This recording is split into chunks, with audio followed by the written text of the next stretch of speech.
What's up, everybody? It's the kid Gowie here with a special guest, 11-time All-Star, 11-time All-NBA, 4-time champion, 2-time MVP. In other words, a man who's so decorated that I would use all my interview time trying to list everything. The one and only Stephen Curry. I appreciate it. How you doing, brother? I'm doing great. Hey, that's good to hear. I appreciate that love. So, first and foremost, I want to personally thank you for the love and hospitality that you and your team have shown me over the years. So that's always greatly appreciated. But we're here for the 9th Curry Camp. I see the sneakers. Now, one thing about me, these are my personal favorites. Absolutely. I call these the Tiffany Blues. You know, sound a little, you feel me, a little swaggy. But you got something on your feet right now that look crazy. So can you just give us a little insight on those? Yeah. So you got the 11s on, which is crazy. You know, every shoe brings me some amazing memories, whether it's a win, loss, whatever. The idea now that we are in the space where I got the Curry Series 7 shoe. It's a basketball super shoe, and we don't use that term lately. Like, there's so much amazing tech in this offering. Like, I got not to get too techie, but a super critical foam that's in the midsole. We continue to have flow on the outsole, which you got in yours, but we're evolving the densities and the way that it's executed to make sure I got good court feel, great cushioning, great responsiveness. And it's kind of built after a running shoe that we had, which mirrors a little bit of my game, covering a lot of ground, but you got to make sure that you're always ready to change direction at any point, and that shoe's got to be able to do both. And it's super light. This is 10.7 ounces, so for comparison's sake, I believe these are in the mid-11s. So you definitely feel a difference, but you don't sacrifice stability for the weight, if that makes sense. So that's my spiel, and I just know when you put your foot in, it's like a wow factor from a cushioning perspective and a feel. Okay, so for those who aren't too familiar with Curry's game when it comes to the sneakers, traction on these are absolutely crazy. It's a reason why he's able to stop on a dime, and you're never gonna catch him slipping. Come on now. Come on now. What we talking about? All right, so once again, here at Curry Camp, I wanted to dive into like your Eat, Learn, Play Foundation, your court refurbishments, and Curry Camp itself. It seems like when you do these events, and I've had the privilege to be around in these intimate spaces, it's like you interact with the kids in a way that's exceptional. Like, it's not like you're just sitting in the corner like a chaperone or like a coach. It's like you're actually in the mix, embracing your inner child. So what I want to ask you is, how do you, or basically, what was the moment that really made you want to invest in the leaders of our future? So both on the court and off, like, that's what kind of Curry brand is a representation of. Not only like changing the game and providing opportunity for kids to achieve their full potential, but just the idea that I had this camp, especially, I talk about that like specifically. I had so many moments where I got to rub shoulders with knowledgeable NBA minds, NBA professionals, and if they said one thing to me, like, it still is a core memory of building confidence and belief in myself. And so the idea of like trying to walk that walk, and when the kids come in for camp, like, be able to have that FaceTime and show them love and give them energy, because I know hopefully it'll make just a margin of a difference in their future.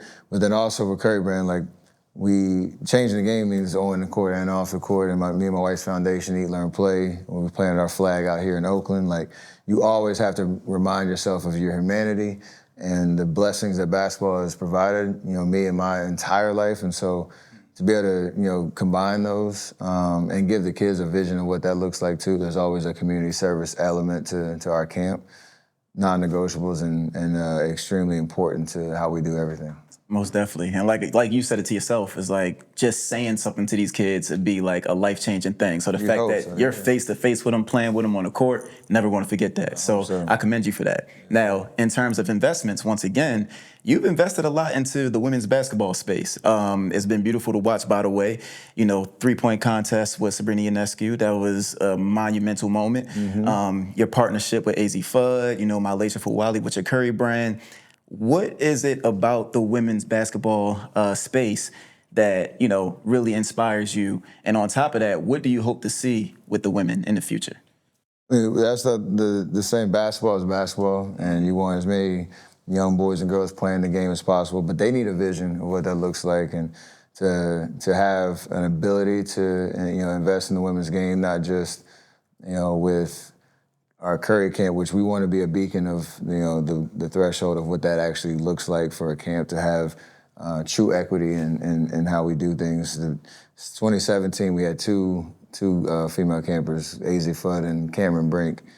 I think the next year was like 8, and then fast forward to now, it's even on both sides, and I think that's a huge part of, again, walking that walk and putting your money where your mouth is and making sure that there's true equity and opportunity with everything we do.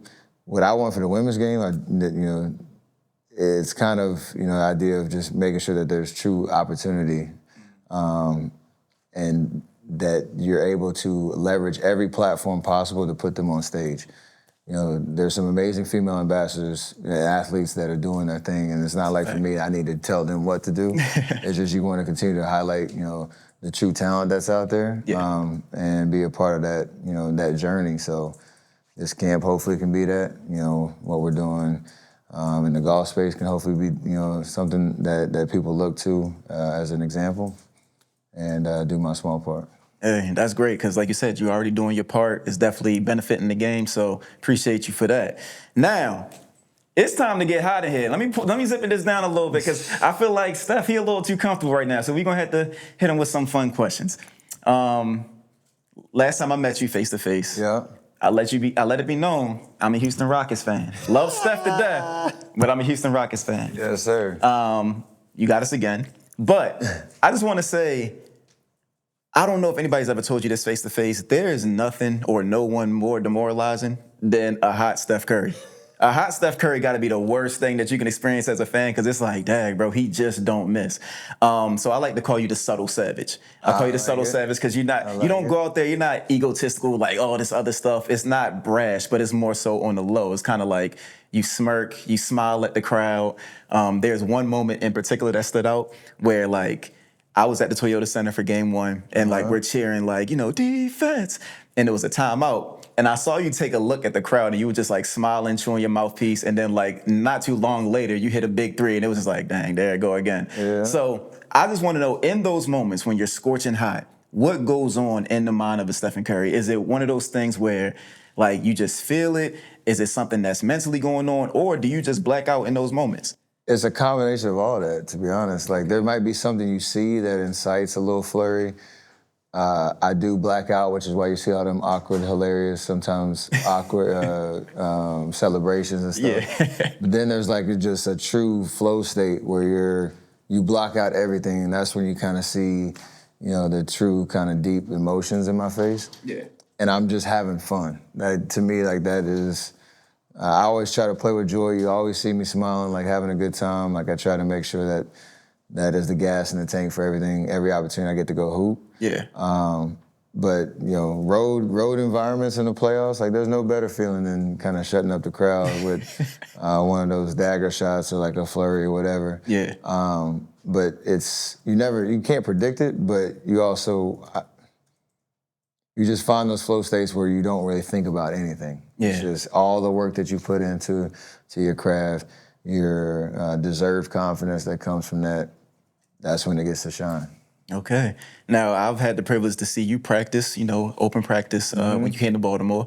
Dope thing, because it's cool to see that, you actually practice every single shot that you take. Yeah, for sure. So with that being said, to your standard, has Stephen Curry ever taken a bad shot? Like, have you ever taken a shot where you was like, oh, nah, I'm wilding? Because I say your standard, because if 99% of the shots that you didn't took came from anybody else, we'd probably be sitting on the bench. So I just want to know, even though you practice those shots, have you ever had a moment where you was like, nah, I want that one back?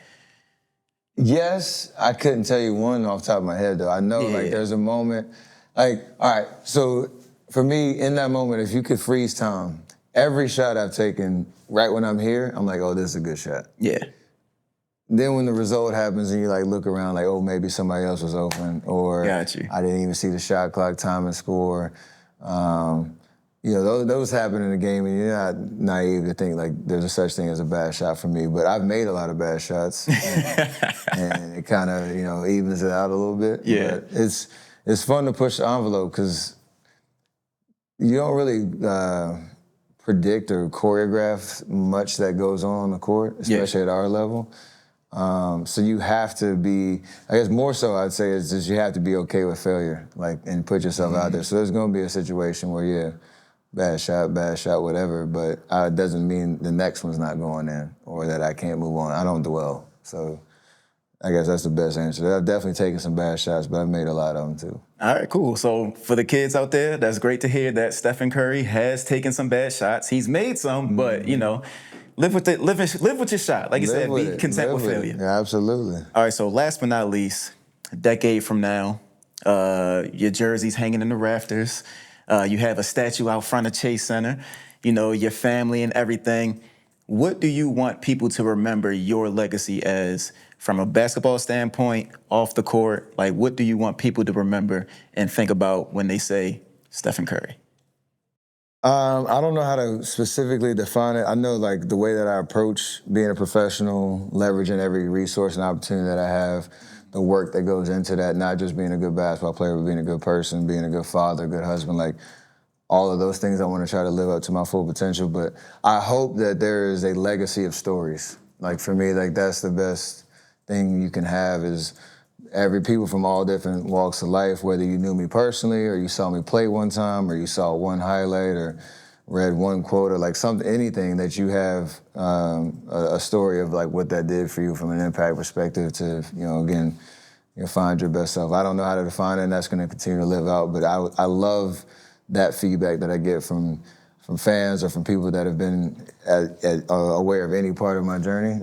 I made them feel a way, feel a certain type of way. That's that saying, right? Like, you forget what people say to you, but they won't forget how they made you feel. That's real. Like, at the biggest scale, like I do appreciate that opportunity to really make people feel a way about themselves and maybe finding a different belief in themselves. Hey, that's great, man. So once again, we appreciate everything that you do, changing the game. Like you said, impact is the reason why we're on this earth, and you're playing your part. So we always salute you for that, brother. I appreciate you. Yes, sir. Yes, sir. It's only entertainment.